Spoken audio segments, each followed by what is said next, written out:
di luar kelaziman. Kalau lahir baru ya oke lah, itu wajar. Tapi ini di luar kelaziman, bahkan sering menjadi sempalan, ya, bahkan sering memaksakan satu syarat yang di luar katakanlah common sense, ya, syarat-syarat itu, dan itu melahirkan sekte. Jadi sekte adalah gerakan sempalan yang muncul karena upaya ekstrim memurnikan satu agama. Kalau ia bersumber dari pimpinan HWPL atau Sintianjo. Ya. Karena mungkin di dalam dirinya itu ada keyakinan saya bisa mengalahkan perang itu. Jadi aneh sekali, perang mau dihindari tapi dengan cara mengalahkan, ya.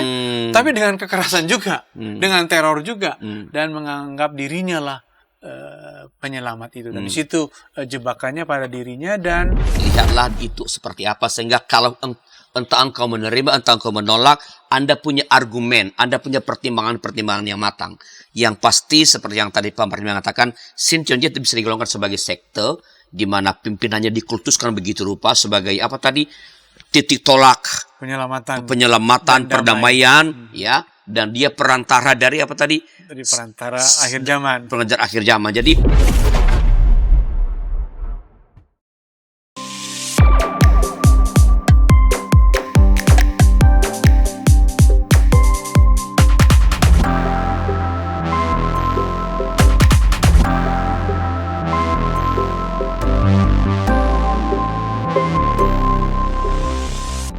sahabat DKB, kita kembali bertemu dalam acara Warteg RI, Warung Teologi dan Refleksi Iman, sebuah program di YKB TV yang membahas isu-isu kekristenan, ya, perkembangan dalam ajaran gereja, perkembangan teologi, juga isu-isu sosial kemasyarakatan yang dilihat dari perspektif iman Kristen, dan tentu saja mempertimbangkan konteks kita di Indonesia. Isu yang sama misalnya ketika dibahas di Amerika, ia bisa berbeda ketika dibahas di Indonesia karena konteks yang berbeda. Dan kali ini kita akan berbicara tentang sesuatu yang sebenarnya quote and quote sudah menjadi percakapan internasional sebenarnya, ya, melalui media sosial yang berkembang luar biasa, yaitu Sintianjo. Ya, kita bahas topik ini dengan judul Sintianjo _2 sekte di ruang publik kita. Dan untuk membahas topik ini telah ada bersama-sama dengan saya di ruang studio ini narasumber kita yang tidak asing lagi bagi para sahabat DKB, yaitu Pendeta Dr. Martin Lukito Sinaga. Selamat datang kembali Pak Martin. Salam bertemu di Warteg, selalu menyenangkan. Soalnya kita waktu mahasiswa tiap hari ke Warteg. Mengingat masa-masa mahasiswa. Betul. Iya, kita makan di warteg, makan di resto itu adalah sebuah keistimewaan. Oh iya, kalau ulang tahun saja. Kalau ulang tahun saja. Oke Pak Martin, ini sudah cukup menyampaikan, cukup meramaikan dunia sosial di Korea sendiri sempat heboh. Di Indonesia juga terjadi percakapan di media sosial yang sangat ramai, dan saya pantau ada beberapa gereja-gereja di Indonesia yang sudah memberikan respon terhadap ini, walaupun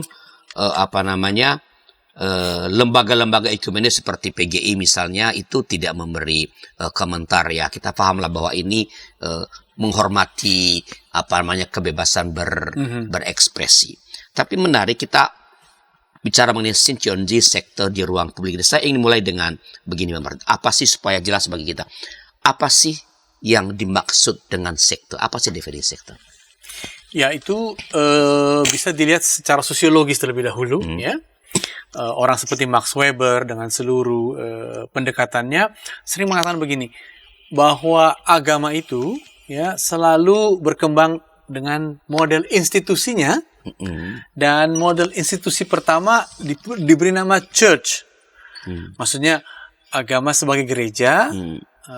Artinya apa? Di dalam gereja semuanya boleh diterima. Tidak ada orang yang disyaratkan harus begini, harus begitu untuk masuk gereja. Ya, bahkan orang berdosa katakanlah, ya, bahkan entah dia bagaimanapun latar belakang hidupnya, datang diundang karena gereja adalah tangan terbuka, rahmat Allah menerimamu. Ya, makanya gereja berkembang sebagai pusat-pusat kegiatan masyarakat. Kalau kita lihat di Eropa, di tengah kota itu ya gereja. Jadi dengan bahasa lain, ruang publiknya itu gereja, sehingga di dalamnya itu ya publik. Gitu. Nah, tapi rupanya ada gerakan-gerakan di dalam gereja yang selalu ingin tanda kutip memurnikan. Oke. Selalu ingin mengatakan nggak cukup begini aja, mesti punya satu keyakinan lahir baru dong. Atau kamu sudah terima Yesus sebagai juru selamat pribadimu. Itu melahirkan semacam satu gerakan-gerakan sektarian ya di dalam gereja kan sebenarnya ya, yang memberi satu aksen-aksen yang khusus. Nah, sekte sering disebut sebagai ketika aksen-aksen khusus ini di luar kelaziman. Kalau lahir baru ya oke lah, itu wajar. Tapi ini di luar kelaziman, bahkan sering menjadi sempalan, ya, bahkan sering memaksakan satu syarat yang di luar katakanlah common sense, ya syarat-syarat itu, dan itu melahirkan sekte. Jadi sekte adalah gerakan sempalan yang muncul karena upaya ekstrim memurnikan satu agama. Tentu ada yang ketiga yang sering disebut monastisisme, tapi ini jadi khas Katolik ya. Orang mengatakan nggak mampu lagi hidup bersama masyarakat, masyarakat sudah rusak ya.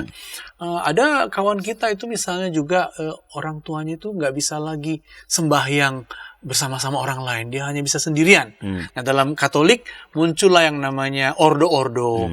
Mereka pergi ke gunung, mereka hidup menyendiri, memisahkan diri dari dunia. Nah, itu monastisisme. Jadi sekte berada sebagai gerakan sempalan, walaupun memang dalam bahasa yang lebih katakanlah demokratis, ya, yang teologianya lebih terbuka, sekarang disebut ya ini aliran-aliran di seputar gereja. Ya. Kita biasanya menyebut aliran-aliran ya. Tapi kita, untuk mempertegas percakapan kita, memang kita sengaja berikan judul kata sekte. Nah, apa sih ciri sebuah kelompok dapat dikategorikan sebagai sekte, Pak Mar? Ciri-cirinya. Nah, mungkin kita lihat aliran itu macam-macam ya. Ada aliran katakanlah yang paling umum di Indonesia yang sudah bersilangan juga dengan gereja-gereja GKI yang disebut karismatik, kan gitu ya. Mereka mengutamakan pengalaman rohani yang tadi disebut lahir baru. Tapi juga ternyata dari sub aliran itu ada aliran yang katakanlah selalu menekankan tentang akhir zaman, ya, menghitung hari, menghitung waktu dan tanda-tandanya bagaimana akhir zaman. Kapan gitu, ya, oke. Ya.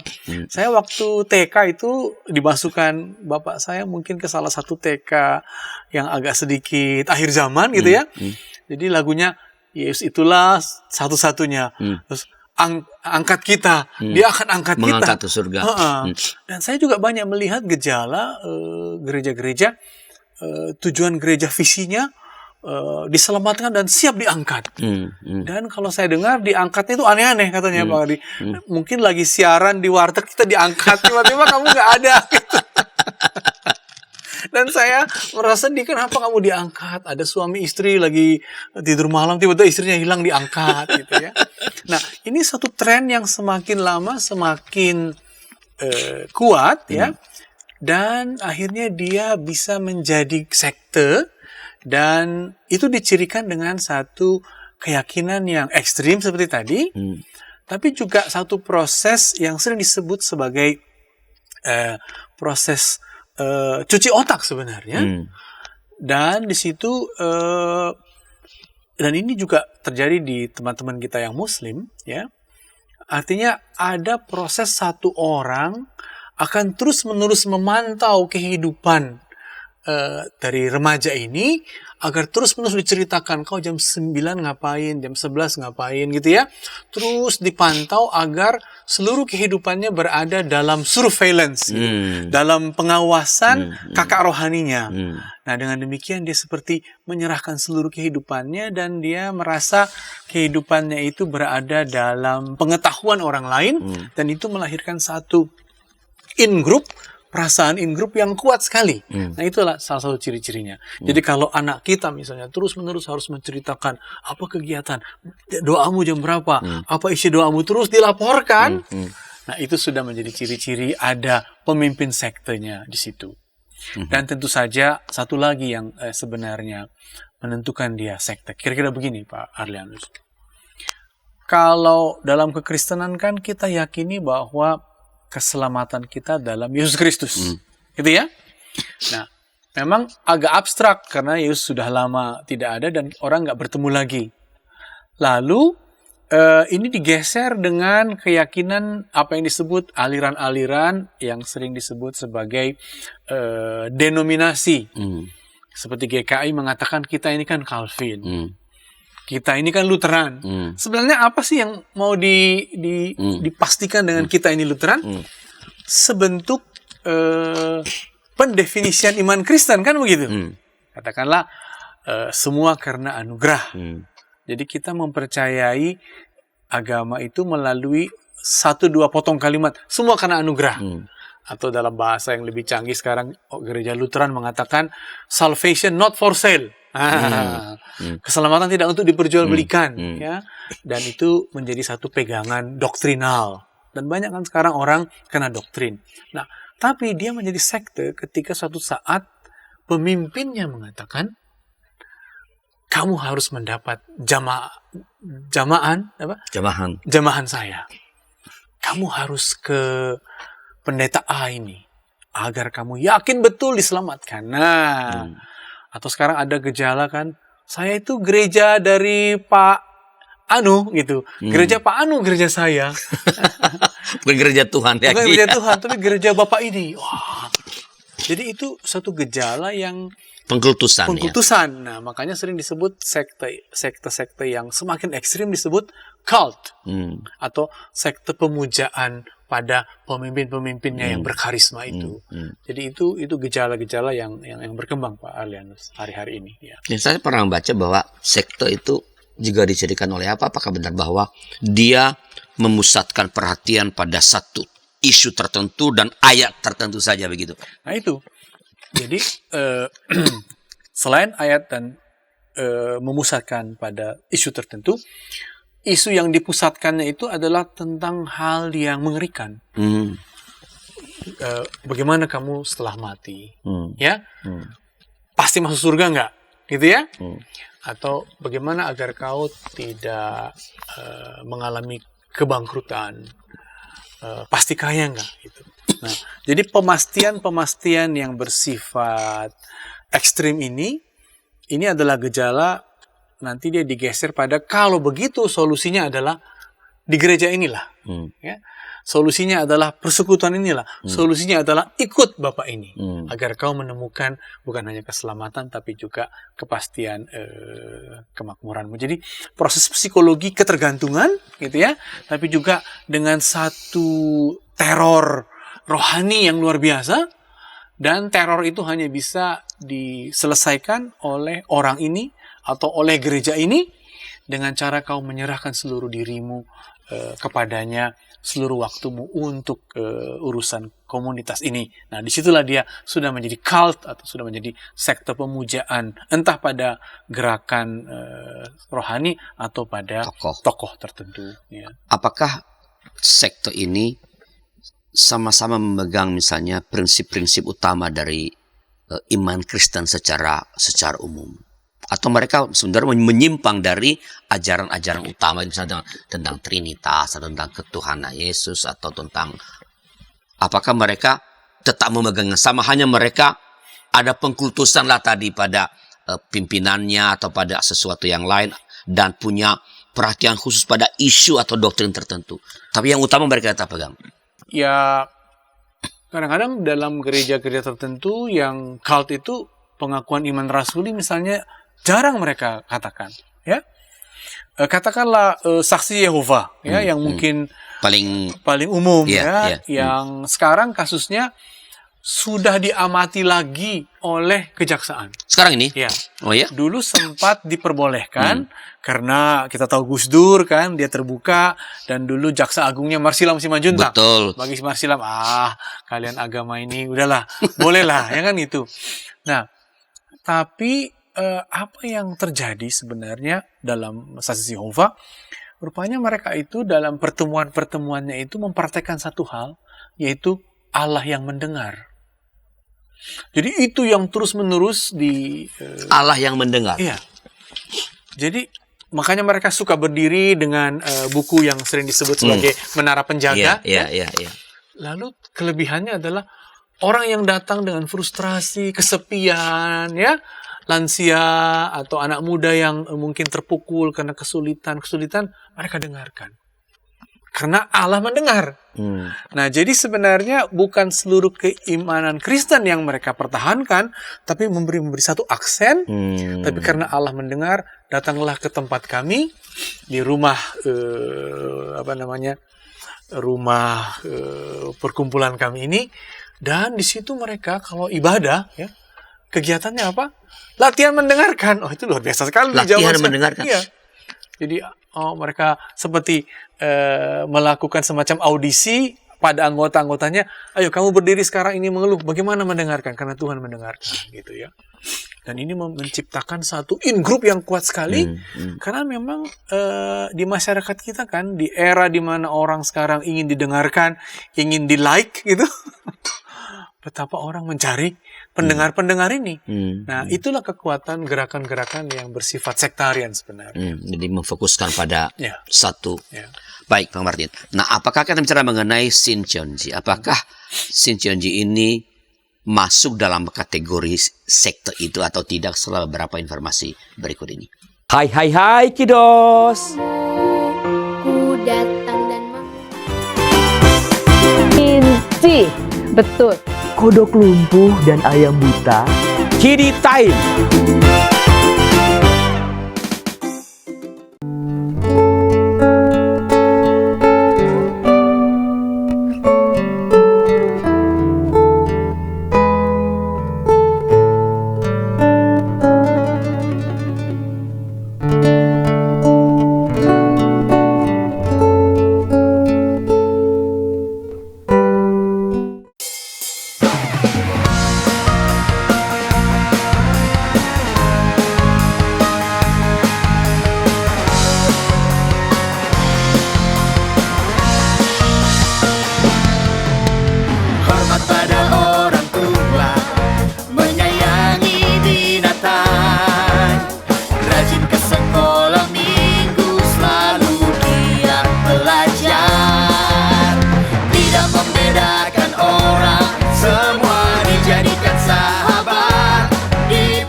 Shalom adik-adik.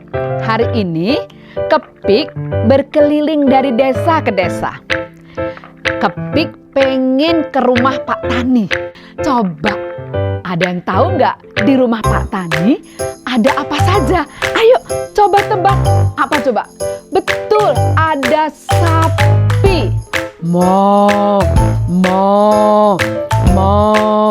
Mereka sekarang rukun dan jalan bersama-sama pulang ke rumah Pak Tani. Kak Iklin, tapi sebelum tidur aku mau dengar dongeng dulu. Katanya tadi sudah ngantuk. Pokoknya aku mau dengar dongeng dulu, Kakak. Jadi pangku nih. Kayak cerita ya, siap? Ayam buta hanya bisa mendengar suara orang berseru-seru sambil berlari. Lari, kebakaran. Sekarang kodok lumpuh itu bebas berada di atas punggung semua ayam. Kemanapun dia mau pergi, ayam-ayam siap membawanya dengan senang hati.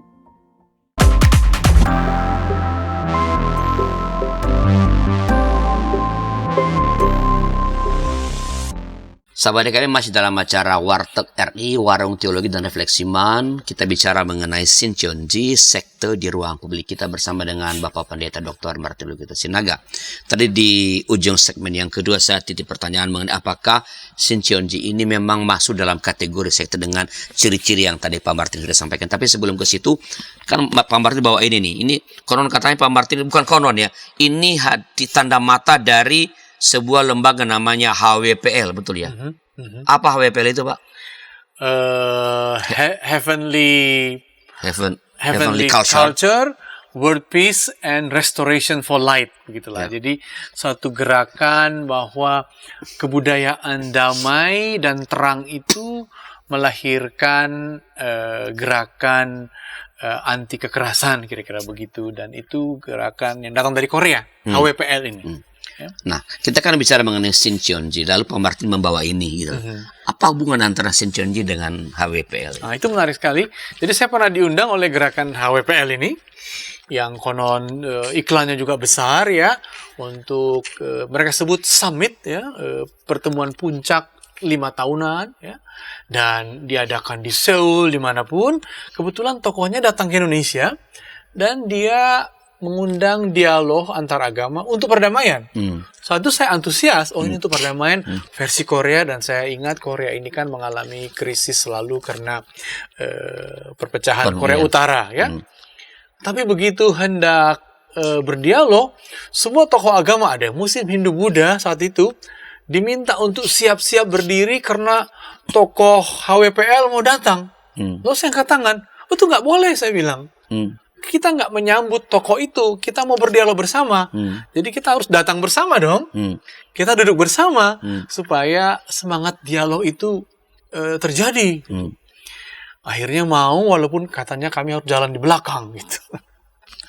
Dan tokohnya Pendeta Hi ini datang, betul-betul dikelilingi oleh banyak sekali orang, dan dia seperti untouchable gitu ya, dengan pakaian putih datang dan bicara, dan dia adalah pendeta dari Seonji itu, gereja Seonji itu.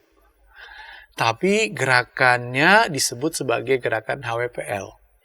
Jadi menurut saya, HWPL adalah cara dia untuk menyebarkan gerakan Shincheonji ini dengan cara yang lebih katakanlah humanistis, perdamaian, dan itu ada akarnya Pak Arlianus, yaitu karena dia punya pengalaman sebenarnya dalam perang Korea. Dia apa namanya tentara ya. Ya, jadi dengan pengalaman itu dia mungkin mengalami masa-masa yang berat ya, dan dia tidak ingin lagi terjadi kekerasan, dia ingin perdamaian, tapi dia akhirnya menemukan bahwa perdamaian yang surgawi yang nanti akan menjadi nyata atau kita akan dibawanya ke sana harus melewati dia. Nah itu.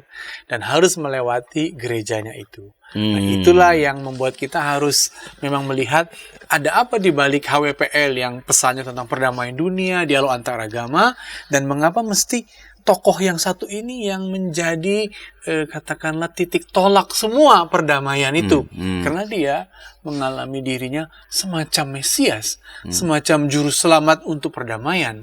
Dan itu adalah bentuk lain dari cult atau sekte pemujaan tadi itu, ya Pak Arlian. Jadi apakah itu dengan demikian bahwa kita bisa mengatakan bahwa Shincheonji ini memang memenuhi kriteria-kriteria untuk disebut sebagai sebuah sekte? Ya, memenuhi sekali. Bahkan memenuhi kriteria dia sekte pemujaan, sebab seperti mungkin beberapa kita tahu, dia sempat ditangkap polisi ya, di Korea karena dia membangun satu ibadah dan mendatangkan orang-orang dari Cina, dari Wuhan, yang anggotanya. Dan kebetulan membawa virus COVID itu. Sehingga kalau kita klik di YouTube resmi dari pemerintahan Korea, mereka menghitung sejak adanya ibadah dari Seonji Gereja HWPL ini ya, maka penyebaran atau merebaknya COVID itu meningkat luar biasa di Korea Selatan. Dan kita tahu, kita bisa cek di Google atau di YouTube, pemimpinnya Lee Man-hee ini sempat harus cium tanah gitu untuk minta maaf kepada Warga Korea. warga Korea atas keyakinan-keyakinan yang tidak terbuka itu ya, yang menutup diri karena dia merasa dia bisa menyelamatkan semua orang. Ya. Kalau begitu, apa sih yang diajarkan oleh Shin Cheonji ini, Pak Martin? Nah, menarik sekali, saudara-saudara dan Pak Adlianus, rupanya gereja Bethel Indonesia ya melakukan review atas Seonji ini. Coba Seonji gimana ini. Pak? Dan reviewnya kurang lebih sebenarnya simple ya. Dia mengatakan kira begini. Yang diajarkannya adalah tentang wahyu, katakanlah ya. Jadi langit bumi baru itu kan didatangkan oleh Tuhan kepada kita. Yerusalem baru turun dari langit. Tapi sekte ini mengatakan langit bumi baru itu terjadi di gereja Shin Cheonji itu. Nah, gitu. Jadi memang sebuah realisasi yang total ada di sini. Atau hanya melalui saya kamu bisa sampai kepada Yesus, kira-kira gitu ya. Karena dia adalah tokoh yang menjadi jembatan kepada Yesus lagi gitu. Padahal Yesus kan sering disebut sebagai perantara, tapi Dia perantara dari untuk perantara. perantara adalah dia. Dan itu antara lain ajarannya. Dan kita juga pernah dengar kan bahwa katakanlah ada 144.000 orang-orang suci yang diselamatkan, kan gitu ya. Itu juga kan keyakinan dari gereja-gereja lain seperti gereja Mormon juga kan gitu ya. Hanya 144.000 yang diselamatkan. Itulah tafsirannya tentang wahyu. Dan gereja Shin Cheonji ini mengatakan ya di sini aja lah ya 144.000 itu. Gitu ya. Padahal katanya pengikutnya udah 200.000, jadi kasihan dari 200.000 akan ada lagi yang harus dikeluarkan. Mungkin kalau kurang banyak persembahannya dianggap tidak termasuk yang 144.000 itu. Nah, jadi ajaran-ajarannya betul-betul berintikan bahwa secara eksklusif hanya lewat aku, hanya lewat kami, semua janji-janji akhir zaman itu terpenuhi. Dan yang lebih bahaya lagi sebenarnya, mereka itu mengajarkan sering disebut doomsday, apokaliptik. Jadi kehancuran dunia itu memang betul-betul sungguh nyata, sehingga damai sorgawi itu satu-satunya yang menyelamatkanmu. Karena kehancuran betul-betul nyata. Ya? Dan damai surgawi itu hanya ada di sini, hanya melalui saya. Jadi sekte ini akan terus-menerus memberi kesan bahwa kita ini diteror oleh tentang kiamat. Lihatlah nanti Los Angeles pasti akan disebut-sebut sebagai sudah dibakar gitu ya. Karena mereka begini, karena mereka tidak taat. Dan hanya lewat sini ada keselamatan. Itu menjadi ciri-ciri dari gerakan sekte cult ini, Pak Adlianus. Jadi Shin Cheonji mengajarkan bahwa keselamatan atau langit bumi baru hanya ada datang turun di Shin Cheonji. Lalu berarti mereka juga adalah pimpinannya adalah perantara bagi sang pengantara yaitu Yesus. Ada apa lagi Pak ajaran yang kira-kira berbeda lah kalau nggak bertentangan dengan ajaran-ajaran gereja secara umum? Sebenarnya doomsday itu kita juga orang Kristen kiranya harus cukup jelas ya, tentang akhir zaman. Atau sering disebut Yesus datang kembali. Ya. Bahwa sebenarnya itu adalah pengalaman yang lebih seperti pengalaman penggenapan. Bukan juga pengalaman seperti yang sering dikembangkan oleh Kristen Zionisme Amerika yang mengatakan harus berkumpul dulu seluruh orang Yahudi di Israel, baru nanti akan ada peperangan. Nah, itu sisi yang kita harus atasi dan mengatakan akhir zaman kedatangan Kristus tidak ditandai dengan peperangan, tapi dengan penggenapan, dengan kehadiran langit bumi baru. Ya. Dan di situ sebenarnya kalau boleh saya katakan kita akan menggenapi kerajaan Allah yang sekarang sudah mulai terjadi. Bukan kita akan menghadapi kehancuran baru Yesus datang. Nah, menurut saya di situ beberapa tema-tema teologis yang betul-betul tanda kutip menyesatkanlah dari yang kita hayati secara Kristiani. Ya. Kalau lihat tadi kan, kalau dari namanya saja kan tadi HWPL, Heaven Culture, berarti kan lalu World Peace, dan Restoration of Light. Jadi kan mereka mau menyebarkan berita damai, tidak ada peperangan. Itu kan bagus Pak Martin. Ya, lalu itu kalau itu adalah pesan mereka, mengapa di dalam kehidupan bergerejanya mereka menjadi sangat eksklusif? Bukankah pesan damai itu pesan yang universal, mengajak semua orang untuk saling berdamai? Tapi mengapa lalu gerejanya jadi sangat eksklusif itu, yaitu bahwa misalnya langit dan bumi baru hanya akan ada di Xinjiang dan sebagainya itu? Itu menarik ya kalau kita bandingkan dengan Mennonite. Oke. Mennonite kan sampai pada titik keyakinan bahwa di setiap diri orang ada percikan cahaya. Dan dengan percikan cahaya itu, orang-orang itu akan menjadi juru damai. Kan gitu ya, berbahagia yang membawa damai. Ya, sebab mereka akan memiliki bumi ini, kan begitu ya. Dan itu membuat gereja Mennonite yang dulu semulanya memang sempalan dari gereja Lutheran, gereja Protestan kan ya. Tapi gereja Mennonite lama-lama terbuka dan bahkan mereka punya katakanlah envoy di PBB untuk seluruh peristiwa-peristiwa konflik mereka terbuka pada damai. Nah, itu karena mereka sebenarnya ingin mengekspresikan damai di dalam diri itu, di dalam masing-masing anggota jemaatnya. Kan gitu. Nah, sekte gereja Xinjiang ini mengartikulasi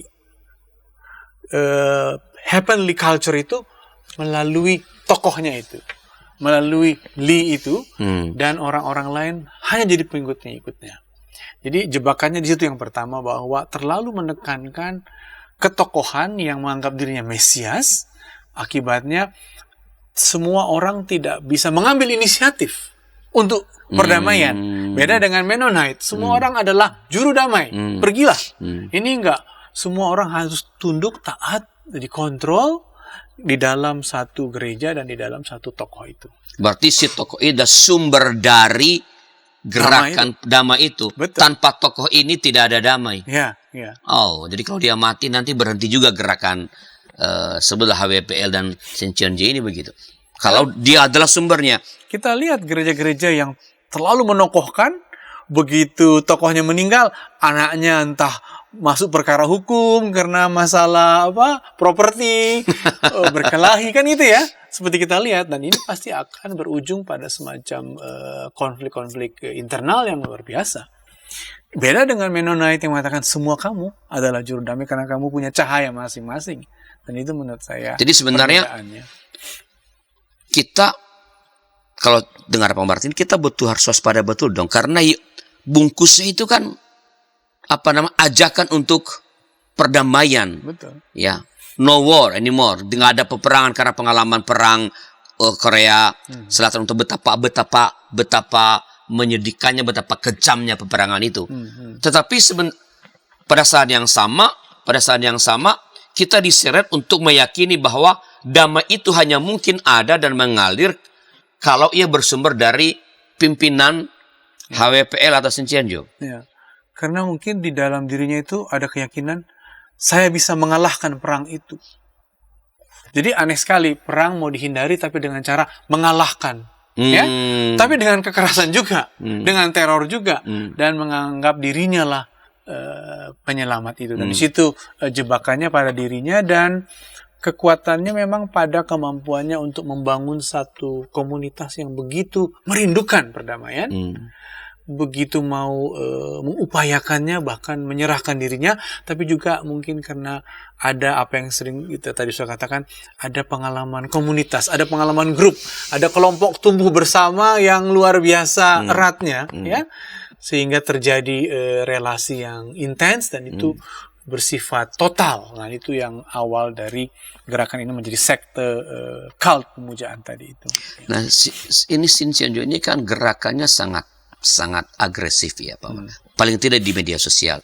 Mereka menawarkan bermacam gerakan pemuda, ya, gerakan perempuan, ya. Mereka merebut sekolah teologi terbesar di dunia dan free kalau mau belajar sekolah teologi ini melalui online. Apa sih dampak dari ajaran ini dan juga gerakannya di bagi kekristenan dan bagi agama-agama di Indonesia setelah beberapa informasi berikut ini? Hai Kidos. Ku datang dan Kelinci, betul. Kodok lumpuh dan ayam buta. Kitty time.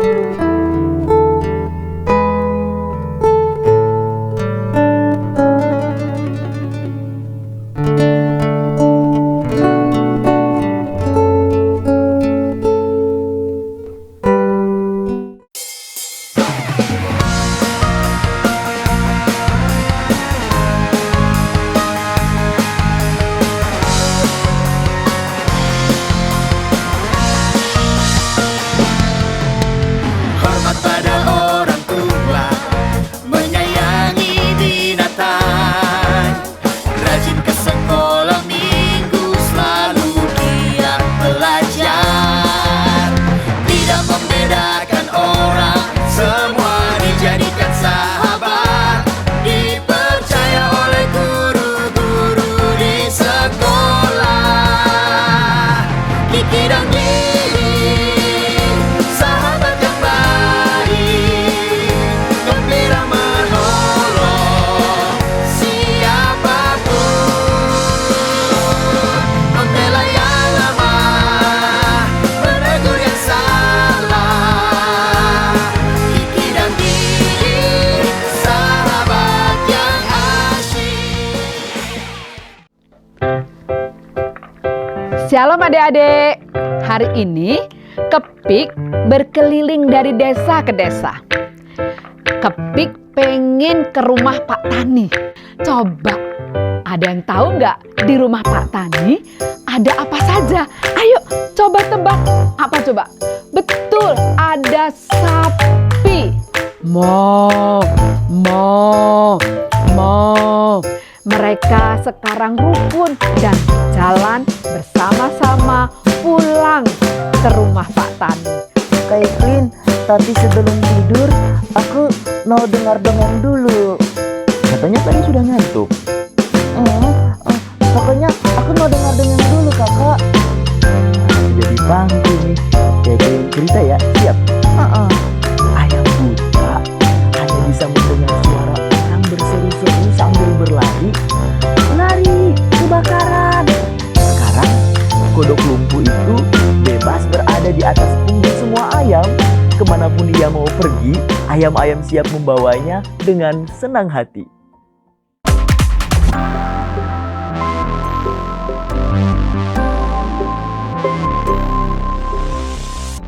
Sahabat KM masih dalam acara Warteg RI, Warung Teologi dan Refleksi Iman di YKB TV bersama dengan narasumber kita Bapak Pendeta Dr. Martinus Sinaga, saya Arlianus Torosa, pemandu percakapan kita. Kita sedang membahas Sincheonji, sekte di ruang publik kita, ya. Dan ini adalah segmen yang terakhir. Pak Martin, saya kata-kata di ujung segmen yang kedua bahwa ini Sincheonji ini gerakannya cukup agresif di Indonesia, ya. Terutama paling tidak melalui media sosial, ya. Mereka merekrut banyak orang, ya, melalui media sosial dengan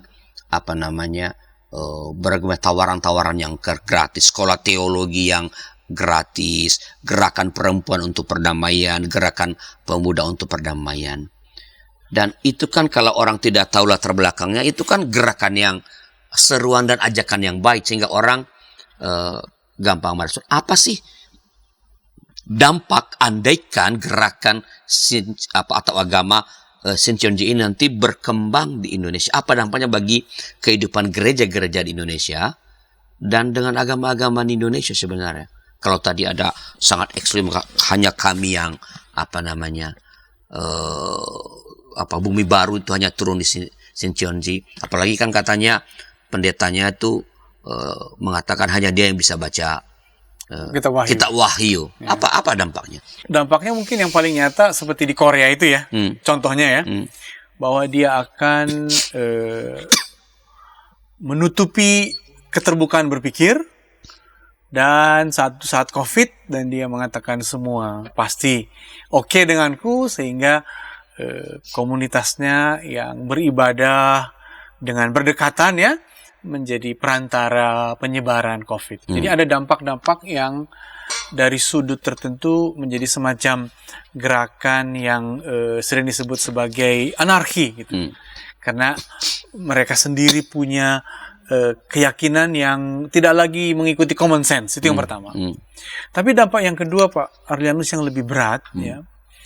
Dan ini kayaknya semua agama punya problem ini, ya, yaitu sering disebut sebagai religious abuse. Saya susah menemukan bahasa Indonesia abuse, mungkin pelecehan atau abusive dia. Dia menjadi abusive. Misalnya gereja Katolik sudah mengaku bahwa struktur imam yang terlalu hierarkis telah melahirkan pelecehan seksual ribuan banyaknya, ya, sehingga gereja Katolik diguncang dan bahkan sekarang mereka harus sungguh-sungguh untuk mengawasi pelecehan-pelecehan di antara imamnya gitu ya, juga di antara putra altar oleh imam-imam, karena ada satu ketertutupan dalam kepemimpinan rohani. Jadi agama itu ternyata abusive, punya unsur abusive. Kita tahu berita-berita bagaimana di pesantren misalnya ya, kita dengar ada siswa-siswa santri-santrinya yang menjadi korban.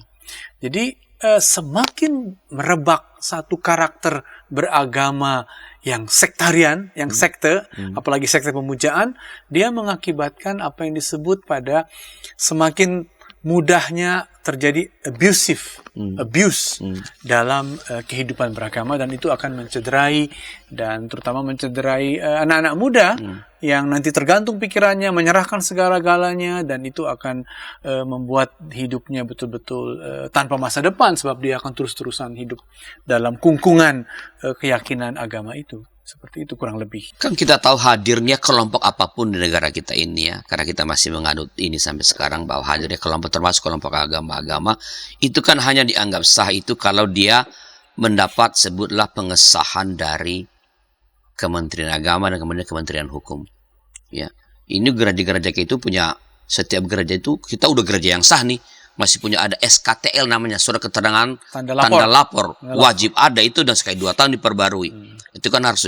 Nah, apa masukan Pak Martin kepada pemerintah? Apakah kalau misalnya, ini kan saya dengar bahwa mereka sangat agresif mendekati Kementerian Agama. Kita udah bertemu dengan Menteri Agama, utusan dari chairman yang dari Korea. Bertemu dengan Menteri Agama. Kalau mereka lewat jalur pemerintah untuk meminta supaya mereka disahkan untuk, sebutlah, mendirikan gereja mereka di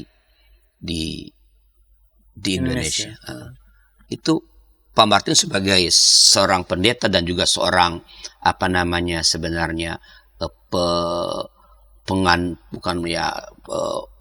penganjur pemikiran untuk bersikap terbuka, toleran, pluralisme gitu ya. Apa saran Pak Martin ya, melihat kira-kira dampaknya apa bagi gereja kalau gereja ini ada di sini, dan saran Pak Martin kepada pemerintah misalnya? Itu memang agak susah ya, karena selain mereka bisa minta surat keterangan tanda lapor atau nanti meminta pengakuan ya, mereka sebenarnya juga bisa meminta ke Kementerian Dalam Negeri yang disebut sebagai perkumpulan, kan gitu ya, sebagai ormas, sebagai organisasi masyarakat, NGO yang beroperasi di Indonesia. Jadi itu memang satu kemungkinan hukum yang terjadi. Nah, saya yakin bahwa kalau pendaftaran itu bisa dilakukan, maka sebenarnya kan Kemenak selalu punya bahasa ini ya, yang mereka disebut pembinaan. Nah, jadi pembinaan agama kan BINMAS, bimbingan masyarakat, itu sebenarnya mesti lebih jelas meminta transparansi dari proses-prosesnya. Sebab yang namanya sekte-sekte itu bertebaran luar biasa sekali, memecah gereja, bahkan nanti pada ujungnya seperti saya katakan tadi, bisa melahirkan satu pola-pola abusif. Bukan hanya dengan ketergantungan mental, tapi juga bahkan ada ekses pada ekonomi, ya, dan juga tentu saja ekses-ekses lain lagi. Jadi kita mendorong supaya, karena gerakan Sionji ini pernah oleh pemerintah Korea sendiri harus menempuh penelaahan dan pengawasan yang ketat, maka kita juga harus melakukan itu dari waktu ke waktu. Dalam arti untuk melihat, bukan mengurusi ajarannya, dalam arti mencampuri agama, bukan. Tapi melihat ekses-ekses abusifnya, ekses-ekses yang bersifat melecehkan, yang bersifat manipulatif atas kehidupan warganya. Saya kira pada level itu kita masih bisa masuk karena ada unsur pembimbingan masyarakat atau pembinaan agama yang secara resmi menjadi platform Kemenak untuk lembaga-lembaga agama. Saya kira di situ. Ya. PGI bisa mengerjakan sesuatu nggak kalau menurut Pak Martin, atau lembaga-lembaga keumatan lah, ya, nasional misalnya, apakah bisa melakukan sesuatu? Apa yang bisa mereka lakukan untuk hal seperti ini? Atau just biarin aja gitu? Nah, itu memang dilema ya, antara negara modern yang demokratis ya, atau negara yang terkendali begitu, terpimpin. Ya. Dulu memang Chon Du-hwan pernah memaksa Lee ini. Chon Du-hwan itu seorang presiden yang agak otoriter, memaksa Lee ini untuk masuk presbyterian gitu. Ya. Agar dia didisiplinkan. Karena dia dulu cult juga, kan udah lama waktu dia di gereja tabernakel itu ya. Nah, mungkin kita nggak bisa menempuh jalan itu, tapi PGWM memang di satu level memang agak berat, bahwa ini adalah kita sedang memasuki pasar agama ini sekarang. Pasar gagasan-gagasan beragama. Nah, bisa nggak gagasan-gagasan yang lebih GKI, yang lebih GPIB, itu memiliki kemampuannya menjaga terutama generasi mudanya.